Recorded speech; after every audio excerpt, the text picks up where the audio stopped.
ঈদের বাকি আর মাত্র কয়েকদিন। ঈদযাত্রার চতুর্থ দিনের ট্রেনে বাসে ভিড় বেড়েছে ঘরমুখো মানুষের। শেষ কর্মদিবস হয় বিকেলের পর থেকে আরও চাপ বাড়বে।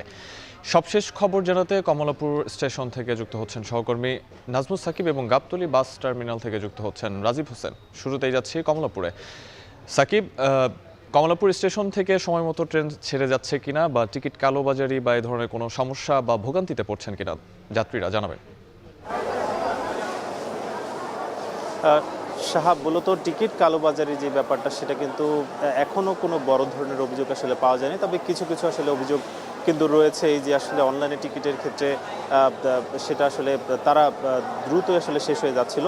তবে জানাতে চাই যে আজকে যেহেতু ঈদের চতুর্থ দিন, একটু দেখাতে চাই যে চতুর্থ দিনে আসলে মানুষ যেহেতু ঈদ সাধারণত ঈদুল ফিতরে আমরা সবচেয়ে বেশি মানুষ ঢাকার বাইরে যেতে দেখি, তারই প্রেক্ষিতে ঈদের চতুর্থ দিনে কিন্তু এক প্রকার ভিড়ই লক্ষ্য করা যাচ্ছে। আমরা সকাল থেকে দেখছি যে মানুষ আসলে প্রতিটি ট্রেনেই তাদের নির্দিষ্ট যে সিট, সেই সিটে বসে তারা যাচ্ছিলেন।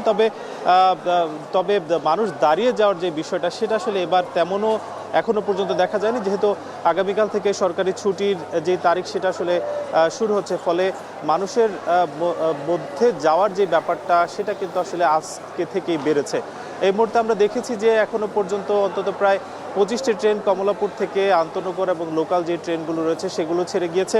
তার মধ্যে একটি ট্রেন আমরা দেখছি যে চট্টলা এক্সপ্রেস, যেটা সেই ট্রেনটি প্রায় ঘণ্টাখানেক আসলে দেরি করে গিয়েছে এবং সুবর্ণ এক্সপ্রেস সেই ট্রেনটি কিন্তু 4:30 নাগাদ চট্টগ্রামের সেটা ছাড়ার কথা। এবং এখন পর্যন্ত বলা যায় যে অন্তত 2টি ট্রেন কিন্তু আসলে প্রায় 1 ঘন্টা কিন্তু সময় তারা দেরি করে আসলে যে কমলাপুর স্টেশন সেটা ছেড়েছে। তবে এখনো পর্যন্ত বড় ধরনের কোনো অভিযোগ আসলে যাত্রীদের পক্ষ থেকে পাওয়া যায়নি এবং যারা গন্তব্যে যারা যাচ্ছেন তারা নির্দিষ্ট সিটে বসে কিন্তু যেতে পারছেন। এবং কমলাপুর স্টেশন ম্যানেজার কিন্তু বলছেন যে এখনো পর্যন্ত তারা কোনো তেমন অভিযোগ পাননি। এই ছিল কমলাপুর থেকে সবশেষ। আমরা একটু বাসের খবর জানতে চাই যে সেখানে আসলে কতটা নির্বিঘ্ন ঈদযাত্রা হচ্ছে, জানাবেন রাজীব হোসেন। সাজিদ, এই মুহূর্তে আমি রয়েছি গাবতলী বাস টার্মিনালে। আমি আসলে দুপুর থেকে এখানে রয়েছি। যাত্রী চাপ বলতে আসলে এই মুহূর্তের পরিস্থিতির কথা যদি আমি বলি, এই মুহূর্তে যাত্রী চাপ তুলনামূলক কিছুটা কম। আপনি জানেন যে আজকে সরকারি ছুটি, মানে আগামীকাল থেকে সরকারি ছুটি শুরু হবে এবং আজকে ছিল শেষ কর্মদিবস। সেই কারণে আসলে এখন পর্যন্ত যে যারা চাকরিজীবী রয়েছে তারা কিন্তু আসলে বাড়ির উদ্দেশ্যে রওনা দেননি। এবং আমরা এখানে গাবতলী বাস টার্মিনালে আসার পর যেটা দেখতে পেয়েছি যে অনেক রুটের বাস তারা কিন্তু আসলে যাত্রীদের ডাকছেন এবং তারা তাদের বাসে তোলার জন্য চেষ্টা করছেন। এবং যাত্রীর সাথে আমরা এখানে আসার পর কথা বলেছিলাম, তারা আমাদের যেটা জানিয়েছেন যে তারা আজকের যে টিকিট রয়েছে তারা কিনতে পারছেন এবং মানে আজকের টিকিটের তেমন কোনো সংকট নেই। আমরা তাদের সাথে কথা বলেছিলাম যে আসলে ভাড়ার বিষয়ে, যে ভাড়া আসলে কেমন নিচ্ছে কাউন্টারগুলো। তারা বলছেন যে ভাড়া আসলে তুলনামূলক সহনীয়ই, 100 থেকে 150 টাকা টিকিট প্রতি বেশি নিচ্ছে। আরেকটা বিষয়ে আপনাকে জানিয়ে রাখি, সেটা হচ্ছে কি যে আগামীকাল 17ই মার্চ এবং 18ই মার্চ এই 2 দিনের টিকিটের কিন্তু আসলে সংকট রয়েছে। এই 2 দিনের টিকিটের কিন্তু আপনার বেশি, চাহিদা বেশি। এই 2 দিনের অগ্রিম টিকিট কিন্তু অনেকেই এসেছিলেন কিন্তু তারা আসলে কাটতে পারেননি। আর তাছাড়া যেটা বলছিলাম যে আগামীকাল থেকে যেহেতু আমাদের সরকারি ছুটি শুরু হবে এবং অফিস আদালতগুলো সরকারি ছুটি শুরু হবে এবং অফিস আদালতগুলো বন্ধ হয়ে যাবে, সেক্ষেত্রে বলা চলে যে আগামীকাল থেকে যাত্রীদের যে চাপ রয়েছে সেই চাপ আসলে ধীরে ধীরে বাড়বে, অনেকটা বাড়বে এবং সেটা ঈদের আগ দিন পর্যন্ত সেই চাপ অব্যাহত থাকবে।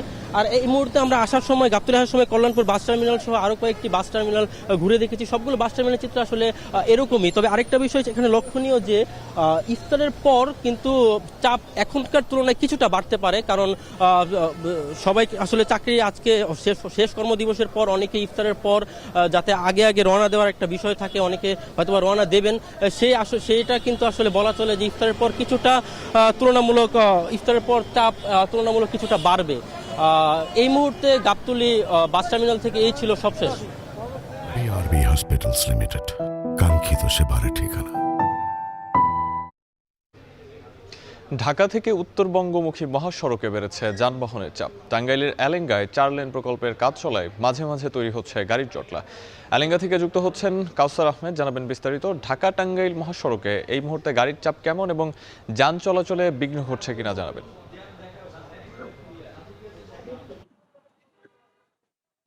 জি সাহাব, আজকে অফিস করার পরেই সরকারি ছুটি হচ্ছে, যে কারণে দুপুরের পর থেকে এই মহাসড়কে যানবাহনের চাপ বেড়েছে কয়েক গুণ বেশি। স্বাভাবিক সময়ে যেভাবে যানবাহন চলাচল করতো সেই তুলনাটা কিছুটা বেড়েছে। আমরা দেখেছি যে মহাসড়কের গুরুত্বপূর্ণ পয়েন্টে যেখানে যাত্রী উঠানামা করে সেখানে ঘরমুখী মানুষের ভিড় রয়েছে, বিভিন্ন বাস স্ট্যান্ডে ঘরমুখী মানুষের ভিড় রয়েছে। তবে এখন পর্যন্ত যে পরিমাণ চাপ হওয়ার কথা সেটি হবে মাগরিবের পর থেকে। মহাসড়কের ব্যবহারকারীরা বলছেন যে এই মহাসড়কে স্বাভাবিক সময় 18 থেকে 19,000 যানবাহন পারাপার হলে ঈদ ঘিরে এই যমুনা সেতুতে 24 ঘন্টায় প্রায় গত ঈদে প্রায় 65,000 যানবাহন পারাপার হয়েছে।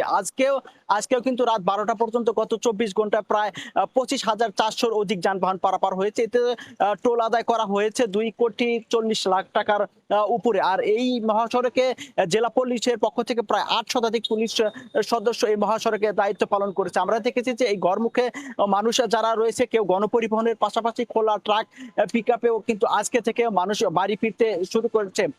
সব মিলিয়ে অনেকটা ভোগান্তির মধ্যে দিয়েও বাড়ি ফিরতে হচ্ছে এই মহাসড়ক দিয়ে যারা উত্তরবঙ্গের দিকে যাচ্ছে। কেউ কেউ বলছেন যে আজকে থেকে তারা এই বাস বা গণপরিবহন না পেয়ে তারা খোলা ট্রাক ও পিকআপে যাচ্ছেন। তারা অভিযোগ করেছেন যে আজকে থেকে তাদের কাছ থেকে বাড়তি ভাড়া আদায় করা হচ্ছে। এ বিষয়ে তারা প্রশাসনের হস্তক্ষেপ কামনা করেছেন। আর এই বিষয়ে তারা বলছেন যে প্রশাসনের পাশাপাশি যদি ভোক্তা অধিকারের পক্ষ থেকে এই ভাড়া নৈরাজ্য নিয়ে কাজ করা যায় তাহলে যারা উত্তরবঙ্গে বা ঘরমুখী মানুষ রয়েছে তাদের ঈদযাত্রা অনেকটাই স্বস্তি হবে। তো সাহাব, এই ছিল আমার কাছে ঢাকা টাঙ্গাইল যমুনা সেতু মহাসড়ক থেকে ঈদযাত্রার সর্বশেষ তথ্য। টাঙ্গাইলের এলেঙ্গায় 4 লেন প্রকল্পের কাজ চলায় মাঝে মাঝে যানজট সৃষ্টি হচ্ছে, সেটা নিয়ে বিস্তারিত জানাতে আমাদের সঙ্গে যুক্ত ছিলেন সহকর্মী কাউসার আহমেদ।